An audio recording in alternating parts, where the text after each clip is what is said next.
Jamaa taanee kanatti soomana hiiknee maashaallah hedduu takka bareedaadha. Namoonni akka walitti dhiyaatanii akka naannoo keessanitti wal biratti kottaatii soomana waliin hiika guyyaarraa maaliifi ajrii guddaa qabaa jedhan. مرحب مرحب يا رمضان ويا مرحبا بك يا رمضان. السلام عليكم ورحمة الله وبركاته. أشما هركفوني دعوتو تفرد كينيا baga jiraattan Oromoo teenya Ramadaan khayrii rabbii isiniif haa godhu. Ramadaan ka ol deemee jira.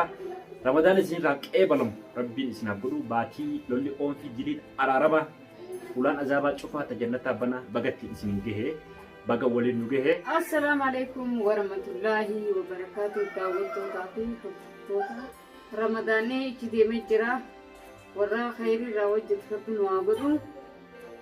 Warra Laylatul Qadrii قلنا ربنا ما قولون سنين جاء رجيني كن اتفايد ميمتي والرجي كانت تفايد ربنا ما قولوا ربنا هتاسسو إن شاء الله قبل ما نمو نموت كينيا أمتا كينيا أورومو واللوتي سجلي أكتاتن سجلي أكتانوف كنت كيسانو أورومو تينيا أكا دنديسانيس وان كابداني بيرد أبدا ولا غرغارو ركو كيست أبدتني ولا أورومو تينيا والغرغارا كبي جروس كبي يلا جروس Oromoo walloo bira kan dhaabbatan leen jaalalaaf kabajaan isin gaafanna. Arrammoo akkuma duritti saadaan dirqama deemtee nama fiduu qabdaa jettee irraasi. Yeroo hundaa dirqama beetiin deemee nama barbaada. dirqama beetiin nama barbaadaa miti kan. Ani deem shaara barbaachisan jenne amma jajjeefaa jira mana rifeensaa haadha manaan qabu. Yoo kottarra wajji birraattee bitte ajiriidha. Bareeda. Abbuma fedhe haa ta'u. Ansilaawu kana bileetis. Maqaqee takkaa'u manaa fuudhee fiduu danda'u abbaa juuliiti raajuudha. Eeyyuu raajuun raajumaan qabee rakkisee qabu. Kottarra wajji furrooyinnaanis numa dhufa. Haayyoon amma turre wayyaan jaa. Daa'ima xiqqaa harkaa qabdi. Galgaadha deemti. Sanumaa jechaa yoo kottu wajji furraatte ajiriidha. Raajuuleen saayiba kaayati. Amma nama akka jajjeessan fa'aa ijoollee takka ni jiraami. Yoo fittee ajiriidha. Mas deemtee ani shaara nama barbaadu. Dirqama osoo hin ta'in fayyaan taa'ibba. Allaanuu Ramadaanni ajiriidha. Abbuma fadha'uu jamaa ta'anii namni hoggaa wajji nyaate barhaa keessa jira, riskii keessa jira. Nama hoggaa kophaa ta'e nyaattuu fi hoggaa ilmaa keetti dhaan wajji nyaattu hangam takka si gammachiisa. Yeroo baay'atanii nama waliin ta'anii nyaatan kana hedduu takka bareedaadha. Nu bira qofattis miti rabbi birattis hedduu takka jaalatamtuudha. Sadarkaan ol kaatuudha. Nama Ramadaanaan oole tokko qabdee yoo fursiiftee hedduu takka ajirii guddatti isiniif deema. ربنا وعيبسو ربي سنا عيبسو رمضانيا كنافو السلام عليكم ورحمة الله وبركاته. روحي كفاية نفيسي بالولا ناديا جتساتي كانوا درومسو جيرو ترتي نقول كل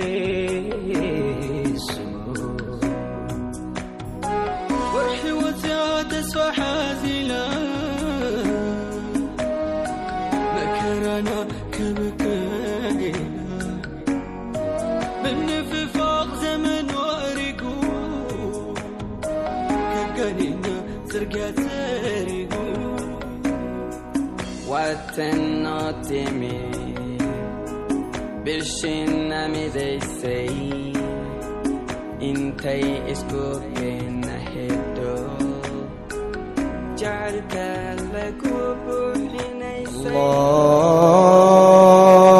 الله أكبر الله. بسم الله الرحمن الرحيم. هيا بسم الله. على الريان. تفضل.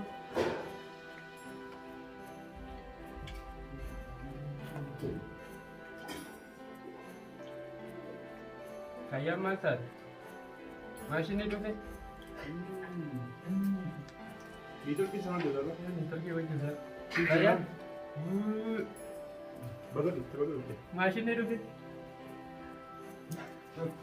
Ya, boleh.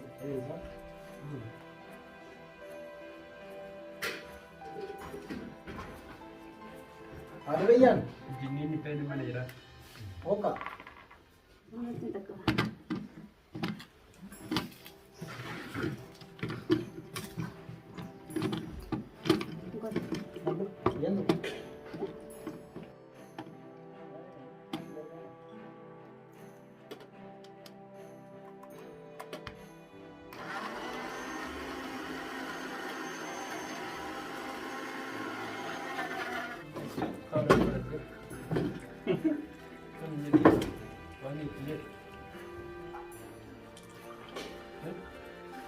Besti kayak mana?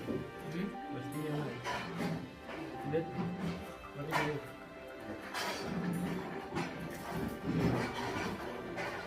Ini berapa mas lah? Kongka. Bal-bal kayak mana? Mereka Sampai ke mana? Sampai ke mana? Allah. Coba dulu.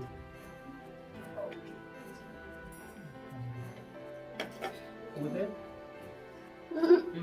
Bal-bal. Ano po?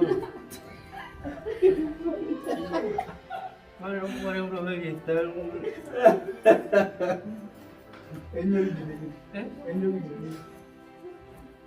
Berarti jarak niya mo? Wala. Apa jadi? Di nagdiyo. Ano yung abda? Mali suka mo duradat tayo pati ka. Kenapa sakit? Eh? Kenapa sakit? Pagkakin. Ya Allah tadi. Eh? Dapat.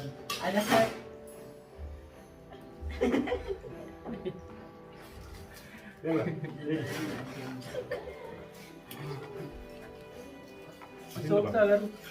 Jadi, ini apa? Nama masuk talan. Ako mo mo ko lang mali. Lagi jadi ini. Kata dia cuma di cakap rumah tu.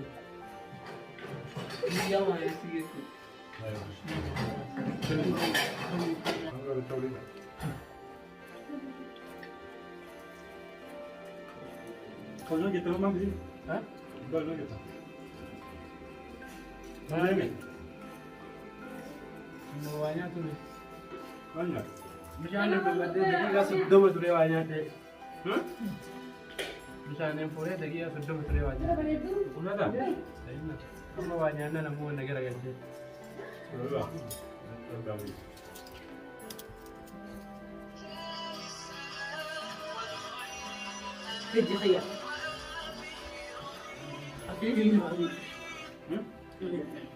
Yes, ana kan len. Ada tu aja tani Turkin tadi. Yes. Halo. Enggak.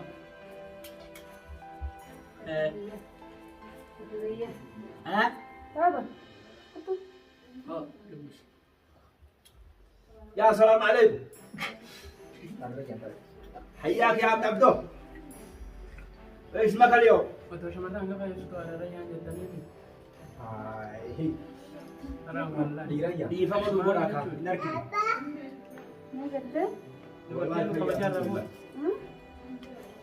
Selalu ada yang tu juga bani ni.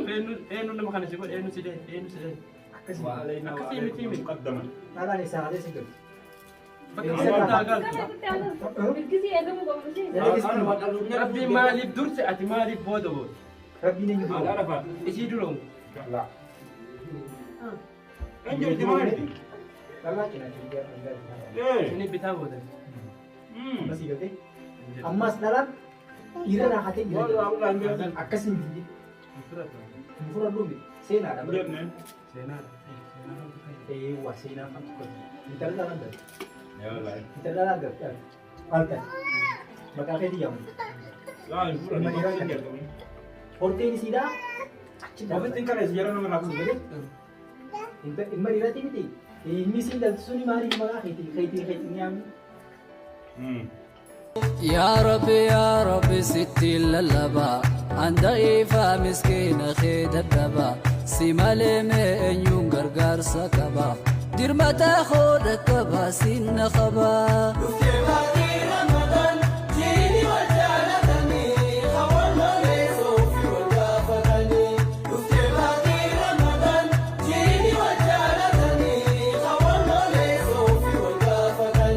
يا ذا الجلال بلبلتي سنجرة والراسبو booyatu hamtuu qabirraa atummaan nuuf kannikka yaada garaa daddagalchii ol nu baasi yaa shafii alwaraa.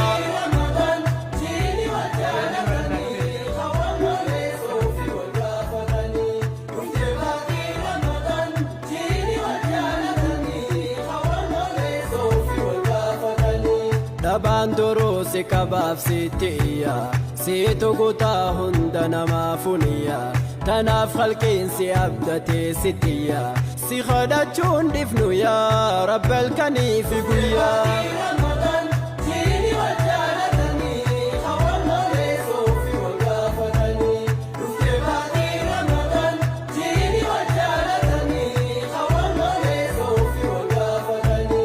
Angabrichaa kee humnaan qabu jalee abbaan haqaan jiru goytaasi malee siin alanii fannu waa takkaallee tumsan qabnu yaa goytaa rabbii jabaasi. Assalamu alaikum warahmatullahi wabarakatuh. Daawwattoota hordoftoota kabajamtoota keenyaa jirra jiru. Jamaa taanee kanatti soomana hiiknee maashaallah hedduu takka bareedaadha. Namoonni akka walitti dhiyaatanii akka naannoo keessanitti wal biratti kottaatii soomana waliin hiika guyyaarraa. Maaliifi ajrii guddaa qabaa jedhan akka jirutti Oromoon warri kiristaanaatis warra musliimaati wajjin akka soomana kana waliin qooddatan abdii isinirraa qabna. Oromoon obbolaadha gargar hin baynaa isiniin jennaa itti dabalee jechuudha. Oromoo teenya walloo keessatti nafxanyaan baay'ee takka rakkisaa jirtu, cinqaa jirtu, fixaa jirtu. Kanaafuu daawwattoota hordoftoota keenya hundi keessanuu akka sagalee taataniif abdii isinirraa qabna. Assalamu alaikum warahmatullahi wabarakatuh.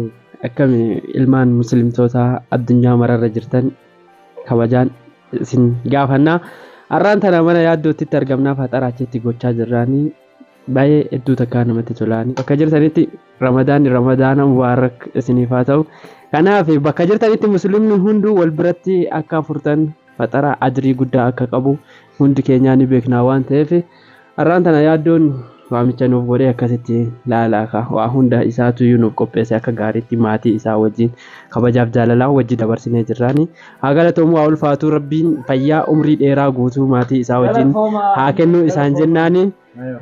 Kabajaan caalu jaalala rabbii isaaf haa kennu maatii isaa wajjin umrii isaa haa dheeressu warra waggaa walitti deebi'ee ramadaana kana ittiin ga'u nu haa godhu. Inni muslimaa bakka jirtanitti du'aayii walii kadhachaa wal bira furaa. Wal jaalachaa jaalala kenna haa cimsinu ummata keenya ummata wallootii fi isaan diin akkasii weeraraa jiraniif illee du'aayii haa goonuu fi waan. Assalamu alaikum warahmatullahi wabarakatuh. Jirra jirtu hordoftoota fi kabajamtoota keenya akkuma akeenya jechuudha. Har'aan tana gareedha yoo haa kana tanii jechuudha. Mana yaaddootti haala kanaan maatiin jaalala gaa nu afeeranii sooma kana duraan yaaddoon akkanatti yaadne unkaan nama nyaachisuu dhiisi furumaa ofiifoo itti yaada ture. Haatiriyyaan gamanumaan haa galatamtu. Haala kanaan kun isiin nu afeerteera yaaddoo miti. Kanoo feere. Eenyu si yaam? Dhaabboo asirratti amma dhaabboo. Haatiriyyaan wanni kun hundinuu ajajni isiirraa gabbu'aa. Maatii jaalalaa duraan wanni jenneessanii. Ati nu yaami malee bu'aa bahii guyyaa guutuu dhaabbattee namoota kan akkanatti affeertee nyaachisuudhaaf hedduu galatoomii umrii dheertuu fayyaa dha wajjin isiniif haa kennu. Aamin. Aamin jikaan. Aamin. Itti aansuudhaan warreen gaa walloo keessatti jechuudha hedduu takka Oromoo walloo rakkachaa jirti. Warreen sagalee ta'uuf dandeessan sagalee ta'aa warreen ammoo dandeessan maallaqaanis bira dhaabbadhaadha waan dandeessan bira dhaabbadha jechuun barbaada. Gamanumaanuu sagalee haa taanuu fi warri biyya jirtan silaa'oo nuti numa dubbanna malee akka isin dandeettii hin qabne ni beekna. Warri biyya jirtan walloo dheexxanii gargaaruu hin dandeessan ni beekna. Maaliif yoo isin ganda kana keessaa baaneetti achi gara walloo deemnee walloo gargaara isin gubbaa dhaabbata ni beekna. Shawaan silaa ollaa jiruu dhaquu hin danda'u. Tokkoon keessanuu walitti akka dhufuu hin dandeenye ni beekna. Garuu inshaallah gabroonfataa kanallee rabbi nurraa haa kaasu. Gabroonfataa kanaatu nafxanyaa nutti ol kakaase malee nafxanyaan pooppoo mana kaayyattee manatti fincofti.